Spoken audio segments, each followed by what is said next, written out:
चलें, तो उन्होंने कहा कि कपिल ने बोला कि कुसुम तो वहाँ पड़ी है। तो ओशो खुद पानी में से चल के मेरे पास आए और उन्होंने मेरी थर्ड आई पे, तब मुझे मालूम नहीं था कि ये थर्ड आई है, तो ऐसे किया और मैंने आंखें खोली तो देखा कि आचार्य जी खड़े हैं। तो उन्होंने दोनों हाथ करके मेरे को पकड़ा, उठाया और मुझे कार तक लेके आए और फिर मेरे साथ कार में ही बैठे। फिर उसके बाद लोगों ने बहुत ज़्यादा उनका विरोध भी किया। यॉर्क हॉजरी में भी उनके लेक्चर हुए, उनके गवर्नमेंट कॉलेज वहाँ पर था, वहाँ भी उनके लेक्चर हुए लुधियाना में।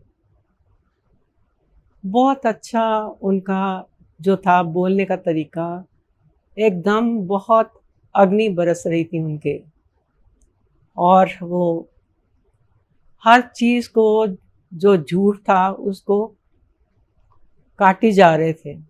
और जो लोग रूढ़िवादी थे उनको ये बर्दाश्त नहीं था और फिर वो विरोध में आ गए थे। तो उन्होंने, मुझे याद है कि जब ट्रेन पे हम छोड़ने गए तो लोगों ने बहुत विरोध किया कि वापस जाओ, वापस जाओ। किसी ने जूता भी फेंका तो उन्होंने कहा एक का क्या करोगे, दूसरा भी मुझे दे दो। और उनका चेहरा एकदम एकदम शांत था और वो हल्की सी बहुत प्यारी सी मुस्कुराहट थी उनके चेहरे पे। तो तब हमने उनको बाय कही। फिर उसके बाद उनका लुधियाना आना नहीं हुआ। कहते अब मैं नहीं आऊँगा, क्योंकि उसमें एक स्पीच में उन्होंने ये भी बोला था, किसी ने पूछा कि गंगा में स्नान करने से सारे पाप गंगा हर लेती है। तो उन्होंने कहा ऐसा नहीं होता, गंगा के पास पेड़ भी हैं। जब आप गंगा में उतरते हो तो कपड़े उतारते हो, पेड़ों के ऊपर टांग देते हो, तो आपके पाप भी वहीं पे बैठ जाते हैं। जब आप नहा के गंगा में से निकलते हो तो तब भी आपके जो कितने भी पाप हैं वो सब दोबारा आपको फिर आपके बॉडी पे लिपट जाते हैं। तो उन्होंने कहा उसी भीड़ में, उस जिसने क्वेश्चन पूछा था उसने बोला कि फिर हम क्या करें। उन्होंने कहा कि फिर गंगा में ही रहो, फिर बाहर निकलो ही नहीं। तो ऐसे उनका जो था उस टाइम, जो उनका जो रूप था वो तो देखने वाला था। और ऐसे ही उनकी यात्रा चलती गई। उनके साथ फिर यात्राएं शुरू हो गई और चलती रहीं। फिर हम, ओशो ने कहा कि आप तो श्रीनगर तो पहुंच रही है ना कपिल के साथ, उनका पत्र आया था। तो फिर हम श्रीनगर गए। श्रीनगर पहुंचे थे तो ओशो तो इंतज़ार कर रहे थे एरोड्रोम पे ही, लेकिन फिर देखा कि हम थोड़ा लेट हैं तो फिर वो किसी की गाड़ी में से वो शाही चश्मा जो है कश्मीर में, तो वहाँ पे वो ठहरे थे, वहाँ चले गए। तो मैंने उस टाइम, जैसे मैं और कपिल वहाँ पर पहुँचे, तो मैंने जो ओशो का रूप देखा उस टाइम, कृष्ण जी का रूप देखा। सब जो सन्यासिन थी, माँ नंद मधु और माँ सोहन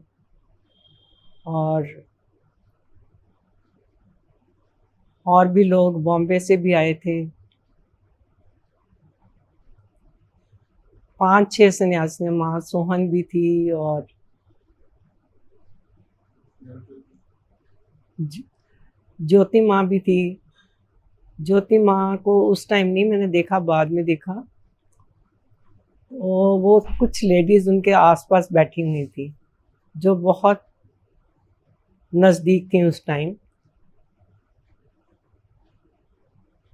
तो ज्योति माँ भी थी वहीं पे ही, क्योंकि ओशो मिलते थे एक एक करके, सभी को, सन्यासिन को मिलते थे और सभी को टाइम देते थे वो। तो जब मैं और कपिल पहुँचे वहाँ पे, तो उन्होंने एकदम कहा कि कपिल, तुम तो कुसुम को गुड़िया की तरह सजाए रखते हो। फिर उसके बाद ऐसे हुआ कि फिर नीचे हट्स थी, जहाँ पे ऊपर हट्स थी, हम ठहरे हुए थे, और ओशो की हट नीचे थी। तो फिर ये लोग सब, जैसे माँ धर्म ज्योति और ज्योति माँ और सब लोग, धर्मिष्ठा माँ वगैरह सारे, माँ मधु जिन्हें हम कहते हैं, ये सब लोग उनके साथ बोटिंग पे गए डल लेक में। मेरा भी मन हो रहा था, लेकिन मुझे कपिल नज़र नहीं आए तो मैं उनके साथ नहीं गई। मैं उनकी इंतज़ार में खड़ी रही। तो कपिल बाद में आए तो मैंने उनको कहा कि आप कहाँ चले गए थे। मैं तो ओशो के साथ सभी गए हैं और मैं नहीं जा सकी। तो उन्होंने कहा कोई बात नहीं, मैं जो हूँ तेरे साथ। फिर उसके बाद जब ये सब आए तो फिर ज्योति माँ ने बताया कि बोटिंग में कैसे उन्होंने कैसे बोट किया। सभी सन्यासियों के जो थे दिल थमे हुए थे। कहते इतनी तेजी से उन्होंने चलाई कि सबको लगता था कि अभी गए, कि अभी गए। क्योंकि मास्टर तो हर चीज़ को कंप्लीट करते हैं पूरा, टोटली। और वो देखते भी हैं कि शिष्यों का हौसला भी कितना है। तो ये तो उनकी करुणा है। फिर एक बार वो सब लोग नीचे गए उनको मिलने के लिए, तो मैं अकेली छूट गई थी ऊपर। तो मुझे याद है कि वो कच्चा पहाड़ था और मैं धीमे धीमे उस पहाड़ से नीचे उतर रही थी। और मेरे वहाँ पे कोई लाइट नहीं थी इतनी, फिर भी मैं उसको पकड़ पकड़ के नीचे उतरी जा रही थी कि मैं नीचे पहुँच जाऊँगी। ऐसे जैसे मैं नीचे पहुँची तो मैं एकदम, मेरे को ओशो ने एकदम मेरे को बाहों में लिया, कहते बहुत खूब, बस ये कहा और अंदर चले गए। फिर बस बातें होती रहीं। ओशो के साथ बहुत अच्छा ट्रिप रहा। फिर उसके बाद हम पहलगाम भी गए। फिर उनकी वार्ता भी वहाँ पे हुई महेश योगी के साथ, उनके शिष्यों के साथ। उनके शिष्यों ने भी कुछ क्वेश्चन पूछे, तो ओशो ने सब जो मंत्र तंत्र की बातें थी सबको उनको कट किया। जो वो मेथड देते थे महेश योगी, उसको भी कट किया। तो मुझे याद है कि महेश योगी के हाथ में एक फूल था पीले रंग का, तो उनका हाथ कांपने लगा ओशो की वाणी सुन के, तो वो फूल गिर गया। तो मुझे ऐसे लगा कि जैसे ओशो एक छोटे से बच्चे हैं और इनको नाहक लोग तंग कर रहे हैं। तो मेरे को बहुत ही जैसे प्रेम उमड़ता है और जैसे एक हृदय में इतना भर आता है। तो जब ओशो वापस आए तो वो उनकी हट सीढ़ियाँ चढ़ के थी, तो मैं ना सीढ़ियाँ चढ़ के पहले ही वहाँ पे पहुँच गई। और फिर जब ओशो वैसे वहाँ पे पहुँचे तो फिर मैंने पकड़ लिया, हग कर लिया और फिर उन्होंने कहा तू ना फिर मिलने आ जाना मुझे कल 3 बजे। मुझे नहीं पता चला कि उनके साथ माँ क्रांति होती थी, उनके बुआ की लड़की, वो उनकी सेवा में रहती थी।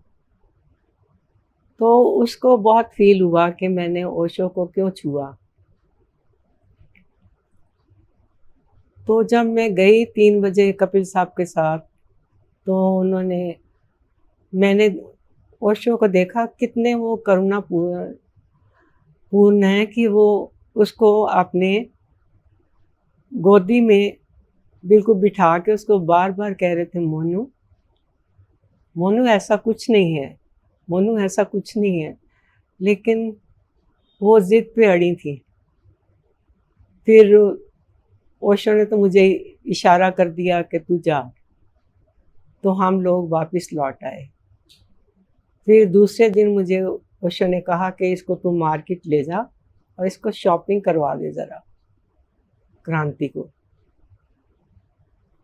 तो फिर मैं उसके साथ मार्केट उसको लेके गई कपिल के साथ। तो फिर मैंने उसको शॉपिंग करवाई। फिर वो मेरे साथ बैलेंस हुई। तो ऐसा चलता रहा। फिर क्योंकि गुरु के साथ चलना और निष्काम प्रेम के साथ चलना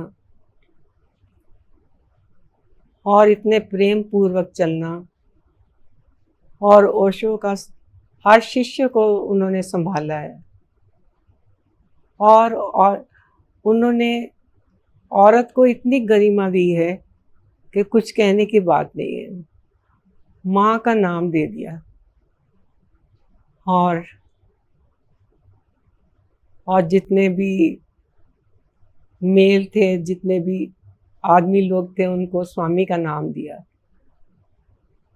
क्योंकि जो औरत होती है उसके बीच में तो एक ममता का जो होता है वो तो एक सैलाब होता है। ये तो मैंने भी जाना है। और ऐसे मेरी यात्राएं उनके साथ श्रीनगर की रही।